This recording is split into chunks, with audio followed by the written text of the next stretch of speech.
Hantavirus infections are becoming a concern locally following that deadly outbreak aboard an international cruise ship. No confirmed cases here in Washington yet, but public health leaders are monitoring 3 people for possible exposure. Good evening, I'm Molly Shen. And I'm Preston Phillips. The 3 people under medical watch all live in King County. 2 of them have since returned home, while the third remains in quarantine at a federal facility in Nebraska.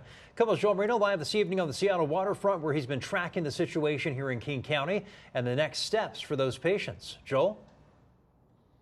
Hi, Preston and Molly. Local health officials are trying to stay a few steps ahead of this virus, which has already claimed 3 lives. Now, to do that, they are closely monitoring the 2 patients who are back in King County, and they are trying to make sure that they assure the public that because of all these efforts, the risk of this virus spreading any further is very low.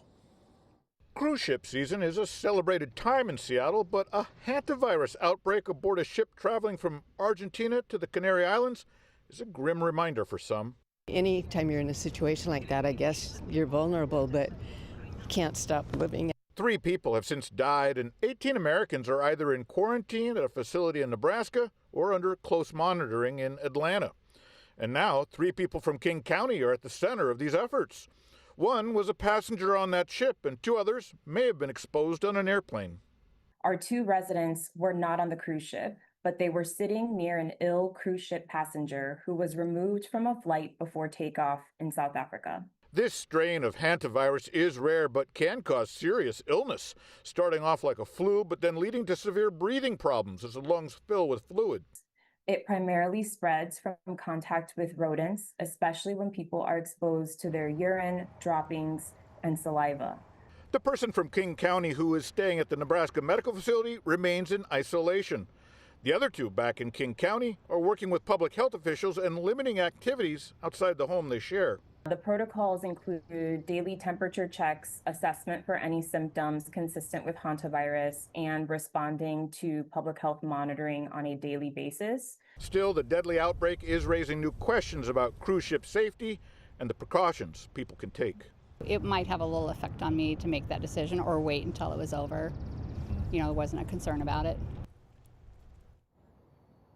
Well, the 2 people who are back in King County, they will continue to be monitored daily well into the first week in June. That's just to cover the full incubation period of the hantavirus, not take any chances.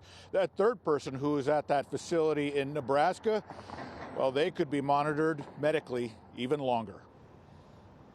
Reporting live, Joel Marino, KOMO News. Joel, thank you. Overall, there are 11 confirmed cases worldwide. All were passengers on that cruise ship. 3 people have died, including a Dutch couple who health officials believe were the first to be exposed to the virus while they were visiting South America.